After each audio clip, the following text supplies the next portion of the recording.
do reap what you sow. How often do we use that expression? In the garden, on the plot, and in life. So what I wanted to talk about today is predominantly the gardening, but also life itself and the balance that I talk about so often.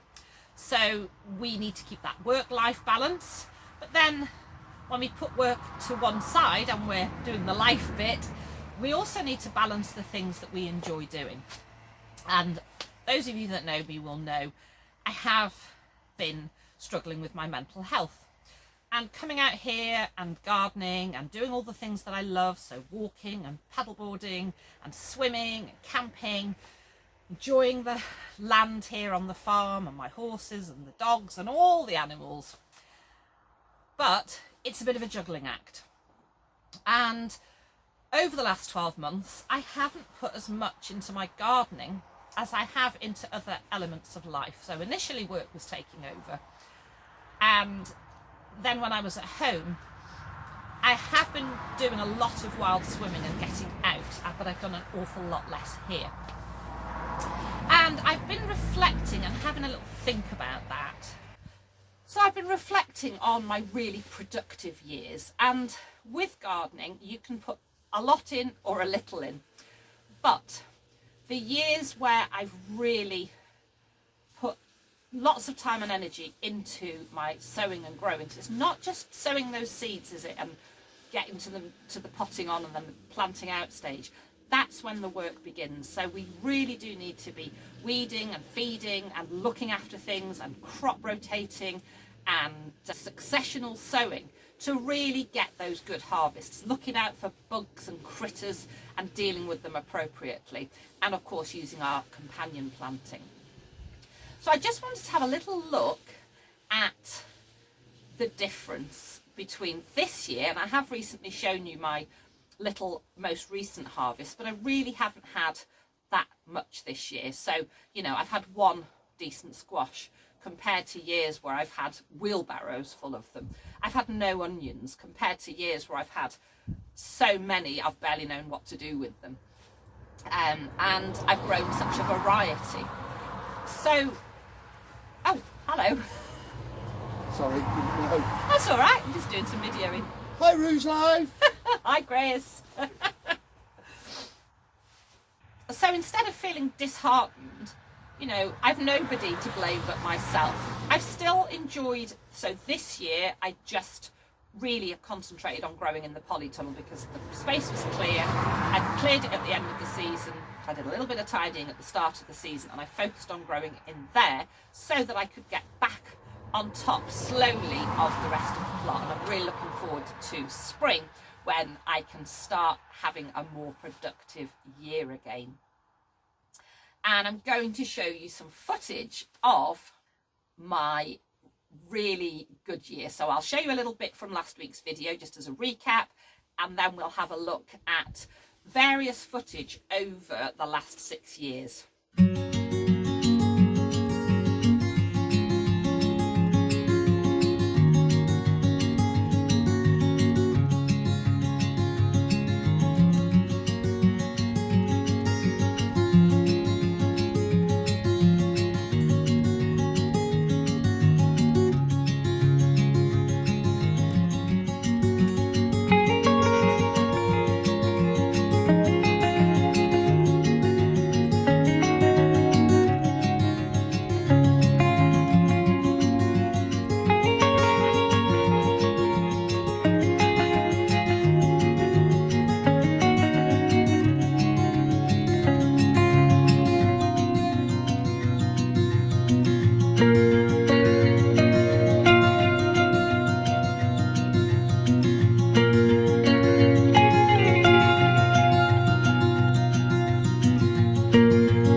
see the difference between the years where I've put the time and effort in and this year where I really haven't done as much.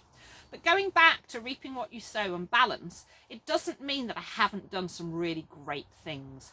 And I have been putting my focus less on the growing, which I do enjoy and I can't wait to get back to, now that I've sorted my work issues out and I'm going to have more time at home. I can get back to all the things I enjoy, but doing more here on the plot.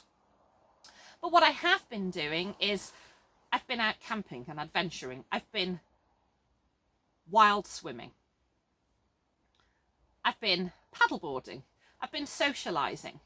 And I've been involved in a few more groups that have been getting me outdoors. And that's what I needed for my mental health this year. And that's okay. So instead of beating ourselves up about the things we haven't been doing, let's celebrate the things that we have been doing. And even if we're having, so, you know, if I have a year where I don't do as much walking, it doesn't take away all the years that I have. This year I haven't done so much in the garden, but it doesn't take away from the years that I have, and also it doesn't take away from the things that I have grown this year. It may be less, we may not be as sufficient this year, we might have to buy a bit more over the winter months than we normally do, but I've still enjoyed what I've done. And I just think it's really important to remember that in life it's always a bit of a juggling act. We've all got commitments, be it work or family, and then with our hobbies and the things that make us happy, the things that bring us joy, we do have to juggle those a little bit as well. And sometimes, instead of waiting to drop the balls and then feeling like a failure, why don't we just put one to one side and just juggle what we can cope with? And even if that's just one thing, that's okay.